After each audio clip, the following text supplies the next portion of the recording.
All right, let's get into what might be the worst night of Hal and Condense's life. We're doing a forensic deep dive, an excavation, really into a deeply agonizing mental space. And this is all pulled directly from the sources you shared with us. We're not just, analyzing a character here. We're trying to map the moment. How a high-performing athlete at ETA just hits rock bottom. He's had this crushing defeat, and he retreats into this dizzying, recursive archive of his late father's cinematic obsessions. And our job here is to give you the fast track, really, to understanding this incredibly intense, messy moment. We're pulling out the most powerful psychological and structural insights from the source material. The scene is just so dense. It presents a recursive archive of neuroses, of chemical coping mechanisms, of thought patterns that, well, they demand attention. To both the clinical specificity and the tragicomic human absurdity of it all, Hal has just failed at the one thing that defines him, tennis. And his immediate reflex is to seek external validation. What he finds, though, is a profound and total failure of human communication. That failure is absolutely key, and it happens right away, instantly. Hal's trying to figure out if his loss to this guy, Steese, was, a solvable tactical error or something more fundamentally wrong with him. He's also wrestling with the significance of public choices, like the Darkness exhibition being staged right near a fast food joint. This whole internal gyroscope is driven by what we could call the perennial ETA tension, right? This pressure of being under constant surveillance at the infield tennis academy, where every breath, every swing, every social interaction is logged and quantified. It's that constant, agonizing question of validation, trying to gauge if your stock is going up or down. Precisely. For someone whose identity is performance, the external world functions purely as a massive, unforgiving scoreboard. But when that scoreboard registers total failure, the instinct is to go to the ultimate authority figure for wisdom. Hal seeks out Stitt, but instead he walks into a scene that perfectly embodies the cold, clinical precision, the ultimate statistical archive that has already started to dismantle his sense of self. Okay, so let's talk about that environment he walks into. It's off the Comdatch ad lobby, the Communications Administration building. And it is immediately hostile to anything that resembles comfort. The room itself is really the first character we meet. It's overlit, which suggests this kind of brutal lack of shadow, a painful transparency where nothing can be hidden. And the source makes a very specific point that there is no dust anywhere, not even in the corners. So what does this pathological sterility tell us about the emotional temperature of the place? Well, that environment is a metaphor. It's a metaphor for the relentless, unforgiving scrutiny of the ETA system itself. It just strips away any potential for human warmth, for imperfection, or for error. Dust, shadows, clutter. I mean, these are the archives of human messiness and time. Their absence indicates a system that demands absolute performance and instant erasure of any inefficiency. Even the technology is tense. Stitt's sound system lights are on, so it suggests readiness, but nothing's playing. It's a mechanism primed for performance, yet delivering silence. It perfectly mirrors the internal silence and paralysis Hal is feeling now that his own athletic mechanism has just completely failed. And of course, the guide he's looking for, Stitt, is gone off on the cycle somewhere after confections. So the system's architect is physically absent. In his place, we find the substitute guide, A. DeLint, whose description just. It forces you to confront the sheer uncomfortable physicality of the scene. Yes, the detail here is oppressive. It's meant to be. DeLint is lying prone and shirtless on the bare floor, chin in hand, absorbed in some kind of oversized spreadsheetish chart, which he is marking up with a marker so vivid the source calls it a pungent magic marker. You can almost smell it. This isn't high-minded mentorship. It's raw physical data processing happening on the floor. It reduces human striving to quantifiable, smellable inputs. And the focus immediately narrows onto DeLint's body itself. His detail is incredible. His back is described with this intense, almost cruel specificity. It's pale and constellated with red pits of old pimples. Why do we need this level of detail about old acne scars? What is that doing? It's the tragicomic dissonance that defines this entire world.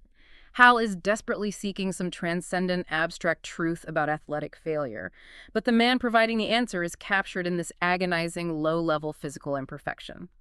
The pimples are a micro-archive of past physical turmoil.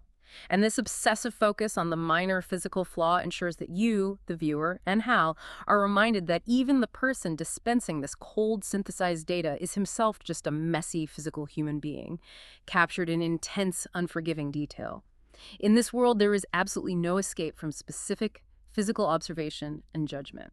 So Hal tries to frame his failure in standard fixable athletic jargon. He asks, was it a basic tactical error, meaning something external and correctable? Or was he just not quite up to snuff this afternoon, meaning more permanent internal flaw? He's looking for a variable he can isolate and fix. DeLint, however, is not interested in human variables. He's not interested in encouragement. He has Stiss's and Wayne's names charted prominently, but Hal's isn't even on the main board. He responds with total statistical dismissal. He's regressed certain figures, he's done the math, and the devastating pronouncement is delivered with absolute finality. You just never quite occurred out there, kid. Non-occurrence. Wow. That word, the source tells us, chills Hal to the root. It's an ontological dismissal. To translate that academic jargon into something you can feel, it's the ultimate failure. It is worse than getting an F. It's being told the system doesn't even have a file for you. That statistical erasure must feel like a deletion from reality. It is absolute annihilation of identity, of course.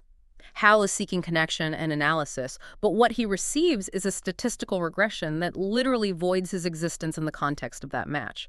His greatest fear, that his stock is plummeting, is answered with the fact that he has no stock, because he didn't happen.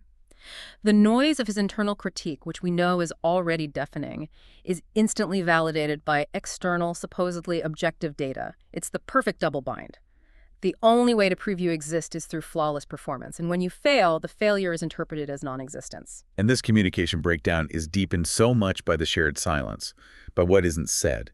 The sources explicitly point out two major conspicuous omissions that happened during the match itself, yet neither Hal nor DeLint addresses them. And this is where the recursive interiority becomes terrifying. First, neither of them mentions the presence of Oren's profiler in the stands. This is a crucial figure who represents external judgment, surveillance, and the messy, non-quantifiable drama of the Incandenza family's legacy. Second, they ignore the long, conspicuous interchange between the big lady and Poutroncourt. Both were public, visible, observable facts that carried immense social or psychological weight, yet they are excluded from the official athletic archive. They're just ignored in the debrief. So why the silence? If they're committed to this objective analysis, why ignore these huge human and surveillance-driven variables? Because confronting the messy human drama is more terrifying than confronting data failure. It's that simple. They are both trapped in this mutual agreement that only the measurable, quantifiable elements of the archive matter. To acknowledge the profiler is to acknowledge external surveillance and family grief. To acknowledge the interaction between the lady and Poutroncourt is to acknowledge the non-quantifiable social maneuvering and emotional chaos happening right beside the court. This shared omission highlights their mutual commitment to an archive that prioritizes sterile statistics over life, because statistics, however cold, are predictable. The human element, the grief, the surveillance, that is chaos. They are refusing to archive the emotional truth of the match. So they both acknowledge the external world only through the lens of performance metrics, and they refuse to acknowledge the human, surveillance-driven, or emotionally charged archive right there next to them. Hal sought human input, but received an ontological void. This sets the stage perfectly for his retreat. If the external world cannot provide human analysis, only statistical erasure, where does he go? He doesn't seek human connection. He dives deeper into his own mediated past. And Hal's reaction is an immediate and calculated act of defiance. He abandons the mandatory PM study period and specifically the 3 chapters of boards prep required by his schedule. This decision is his critical pivot. It marks the shift from external athletic obsession, the system that just rejected him, to internal media compulsion, which is the archive of his late father himself. He goes to the specific refuge of Viewing Room 6, which is so crucial because of its sensory specifics. It is insulated paneling behind the wallpaper, making it essentially soundproof. He is actively sealing himself off, moving from the overlit sterility of Stitt's room to the dark, insulated, silent isolation that's necessary for consuming his cinematic archive. He's trading surveillance for self-imposed isolation. And once he's sealed off, the sources provide us with a meticulous catalog of his physical coping mechanisms. It's almost like an observed clinical study. We see a series of highly ritualized, compensatory actions designed to manage tension. He has the bad leg out along the couch, and he's flexing the bad ankle idly. He's holding the other leg's knee to his chest, and he's squeezing a ball, but notably with the non-playing hand. Right. Why the non-playing hand? What's the significance of that? It's the displacement of anxiety. The playing hand, the one that failed him that afternoon, the one that lost its kinesthetic sense, is paralyzed or resting. Perhaps it's too contaminated by failure to be useful in that moment. So he channels the excess tension into the non-essential tools of his craft. He's acknowledging the physical need for control without contaminating the primary weapon. It's a very specific, ritualized way of handling failure. And then we get the chemical specificity. Right. He is chewing Kodiak tobacco, specific potent brand, and spitting directly into an unlined wastebasket. This is the chemical ritualization of his distress. The source notes his expression is strictly neutral, masking what the observer knows is profound depression. He's using the physical ritual and the chemical input to impose control over an internal state that is just wildly out of control. And while he's physically isolated, the environment still has this subtle, almost imperceptible way of reminding him of the vast crushing system he's a part of. We are told about the light's slight flicker and a subtle change in room pressure. This sensory data isn't random. It's the ETA furnaces kicking on way down in the tunnels below Kamado. The architecture of his world, the massive, unseen mechanism that sustains the entire operation, is physically altering the air he breathes, accompanied by the very faint smell of burnt dust from the furnace. He is surrounded by the specific pressurized breath of the institution, even in isolation. And he uses this isolated, pressurized space for a kind of self-inflicted torture. He calls it the name game.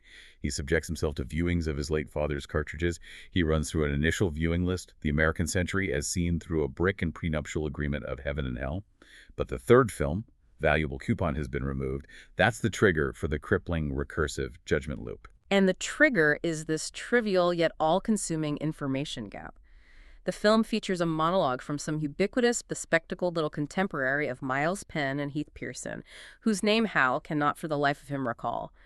Hal's mind, already saturated with the anxiety of being deemed a non-occurrence, immediately gloms onto this utterly trivial piece of data, a forgotten actor's name, as the new focus of his existential crisis. It's the core takeaway here, isn't it? Hal is translating his existential metaphysical failure into a trivial, solvable trivia problem.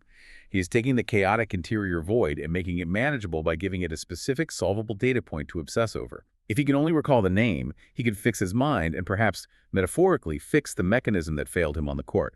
And the mechanism of self-punishment he constructs in his own head is just absurdly specific and hyper-personalized.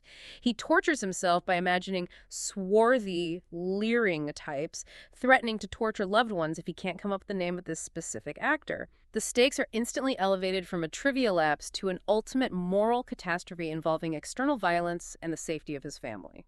This proves that his greatest source of pain is not external failure. It's his own profound capacity for internal, highly specific critique and judgment.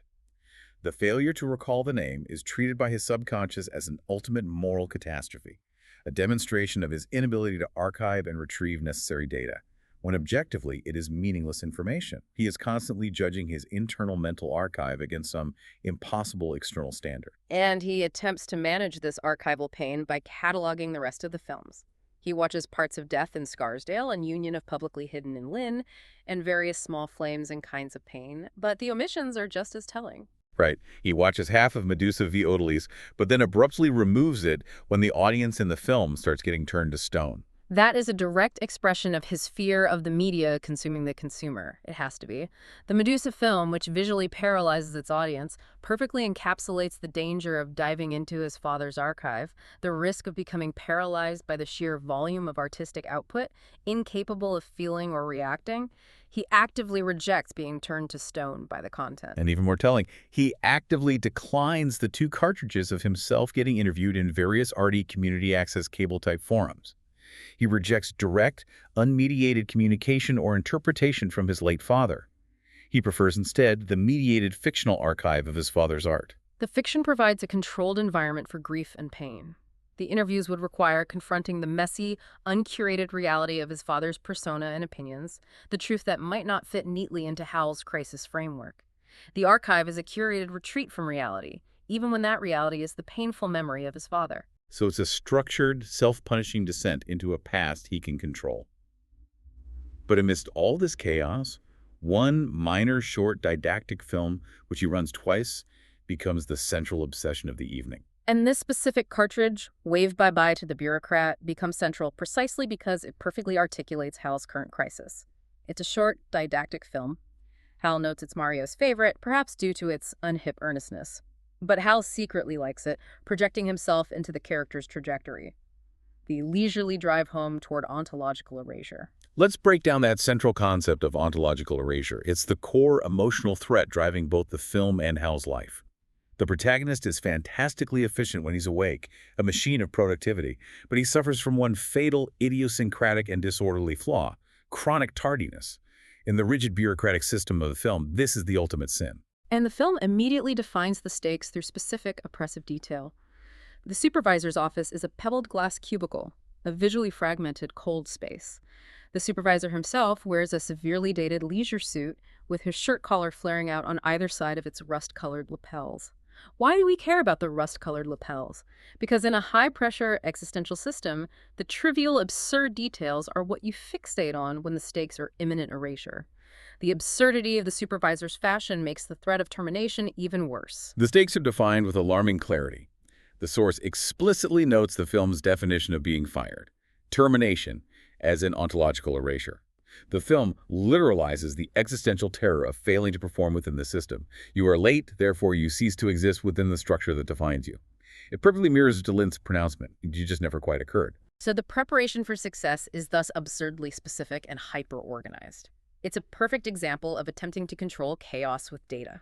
The bureaucrat and his wife go through their Bauhaus condominium, collecting every timekeeper they own, making sure each one is electric and digital and extremely precise. They festoon their bedroom with a dozen timepieces, all set for 0650 an hour. They have done everything technologically possible to ensure performance. But the failure isn't human error, it's systemic. A power failure causes all the precise digital clocks to lose an hour, or just sit there, blinking 00000's error over and over. Chaos is introduced not by a moral failing, but by an external, uncontrollable variable, the power grid, that destroys their system of perfect, quantified control. And this mirrors Hal's failure, right? Was his loss a tactical error, or was it a systemic, uncontrollable loss of the kinesthetic connection? The subsequent commute is just pure cinematic chaos, captured in manic, detailed action. He wakes late, shrieks, throws on wrinkled clothes, ties his shoes in the elevator, shaves in the car, blasting through red lights. He's rushing toward the last possible lifeline. The last temporally feasible train, the 081 scene, to the city. His desperation is the definition of the double bind. The more frantic he is to achieve the temporal goal, the less human he becomes. His arrival is an explosion of desperation. He hauls into a handicapped spot at a crazy angle, vaults the turnstile, and takes the stairs down to the platform 7 at a time, buggy-eyed. He's a machine of pure, desperate propulsion, fixated only on the train's open, thrumming doors. And this leads directly to the core moral drama of the film, The Collision. Filmed in glacial slow-mo, he leaps from the 7th to the bottom step and smashes headlong into a little boy.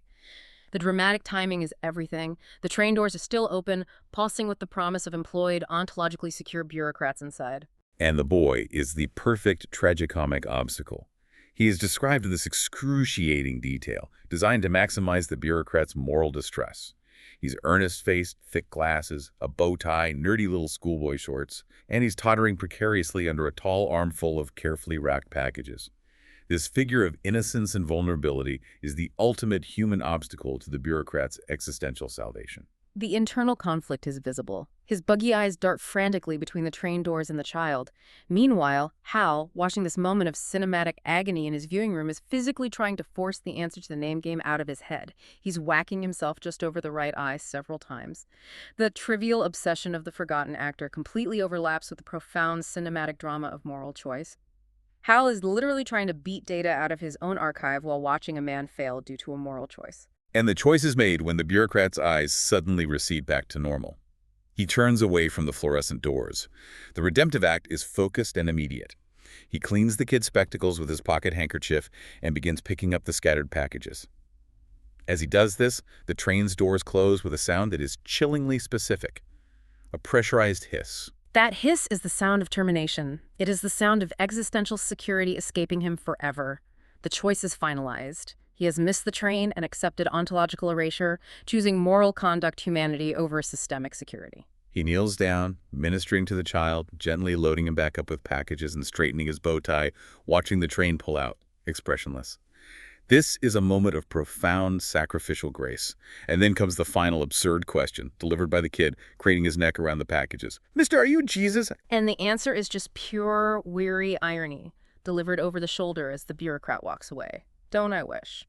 This perfectly captures the tragicomic dissonance, a moment of Christ-like sacrifice. Choosing to sacrifice one's existence for humanity is immediately followed by a spiritual question that the protagonist, a man just erased by bureaucracy, can only dismiss with profound, specific exhaustion. He is not Jesus, he is simply unemployed. And the final shot, where the camera is mounted on the 0816's rear, receding from the platform, literally shows the secure, structured world moving away from the man who chose to be human. It's a powerful statement about the cost of choosing empathy over performance, a choice Hal is internally making right now by retreating from the tennis system into the mediated world of his father. Hal's consumption of the archive, however, is not just reflection. It rapidly escalates into a ritualized form of self-punishment and confrontation. He plans to subject himself to the horrific film Fun with Teeth and Baby Pictures of Famous Dictators. These titles suggest a need to confront the grotesque and the absolute power of evil, perhaps as a counterpoint to the sentimental grace of the bureaucrat's sacrifice. He is seeking the emotional extreme. And his final planned cartridge is Blood Sister, One Tough Nun, which Hal always found gratuitously nasty and overwrought. This film, which he views as ugly entertainment, carries a fascinating hidden archive detail about its creator, his late father. This is a deep contextual revelation about the father's own failures in seeking external redemption. Hal doesn't know this, but Blood Sister germinated directly from James Owen Condensa's one brief and highly unpleasant experience with Boston AA in the mid-90s. Himself lasted 2.5 months and then drifted away, specifically turned off by this simplistic God stuff and covert dogma. So, the father's art that Hal is consuming, the excessive gratuitous violence of the nun film, is a coded, resentful archive of the father's own failure to find easy, organized redemption. The chaos and nastiness of the film are a direct artistic response to the perceived simplicity of organized recovery programs. Hal is consuming his father's archived resentment, hoping it contains the answer to his own failures, which are also physical and existential. And the self-punishment is also manifesting physically, tying the mind's recursive failure to the body's acute distress. Hal's current nausea is explicitly unrelated to the horrific films he's watching. Its tie is solely to his physical failure that afternoon. The mental anxiety is expressing itself through a physical symptom. The symptom is detailed with absolute precision. He spits way more than is his norm, and in a typical move of externalizing the disaster, he labels the tobacco Bob Hopeless, yet another specific name dropped into the suffocating noise. And he notes that he likes having the waste-a-can right nearby in case he might throw up. This is the body rejecting the failure. Since he cannot physically evacuate the emotional trauma of the non-occurrence, he focuses intensely on the physiological side effects of his tobacco habit. He assigns a specific, absurd, defeated name to the tobacco, Bob Hopeless, to make the failure a tangible, specific object he can spit out or vomit up. But the internal trauma remains. And this intense physical distress connects directly to the cause of his failure, the broken connection. The sources clarified that for the last year, Hal's arm had been an extension of his mind and the stick an extension of the arm, acutely sensitive. He achieved a perfect, seamless kinesthetic mechanism, a unified mind-body system. But that afternoon, he has zilch in the way of a kinesthetic sense. He couldn't feel the ball on his stick. Let's just pause on what that means for a second. Kinesthesia is the sense of bodily position, weight, or movement, the physical feeling of what you were doing without looking. For an elite athlete, losing kinesthesia is losing the very mechanism of their identity and skill. The mind-arm-stick unity that defined his success was spontaneously, terrifyingly, and functionally broken. And the loss of this perfect mechanism is what directly fuels his current media compulsion. When the body fails to connect, the mind desperately seeks to reconnect via the mediated archive of his father's work. He's trying to find the source of the mechanical flaw, the lost feeling in the archive of the mechanical genius who was also his father. If his own body's archive is corrupted, maybe the cinematic archive holds the patch or the diagnosis. The contrast here is utterly heartbreaking, and it brings the scene to a close. The internal emotional chaos, the nausea, the obsession over a forgotten name, the deep-seated depression, is juxtaposed with the sterile, mechanical perfection of media processing. The cartridges themselves are archived flawlessly. They are carefully labeled black diskettes, neatly signed out on a clipboard, loaded in the queuing slots and waiting to drop, in order to be digitally decoded. The technology is precise, systematic, and functional. The human being operating it, however, is disintegrating. The archive is organized. Hal is suffering chaos. He is using the sterile mechanism to feed his internal chaos, hoping the father's specific archive genius will somehow repair his own broken specific mechanism. Okay, let's unpack this for you. This deep dive into Hal's immediate post-failure existence illustrates a critical tension of living in an information-saturated, high-stakes world. He's been living under the impossible pressure of athletic achievement, the ETA machine, only to be told he didn't even occur on the scoreboard. And his entire immediate response is a retreat into hyperspecificity in archive data. The recurring theme is the frantic search for meaning in noise, statistical meaning in a spreadsheet from Dylan, trivial meaning in an obsolete actor's name, or spiritual meaning in the Christ-like sacrifice of the bureaucrat. These granular details, whether it's Kodiak tobacco, the pungent magic marker, or the specific history of his father's AA stint, become the archive that both defines and traps the characters. For those of you listening, the key insight here is connecting that concept of ontological erasure, getting fired, getting deleted, to Hal's own fear of non-occurrence in the tennis match.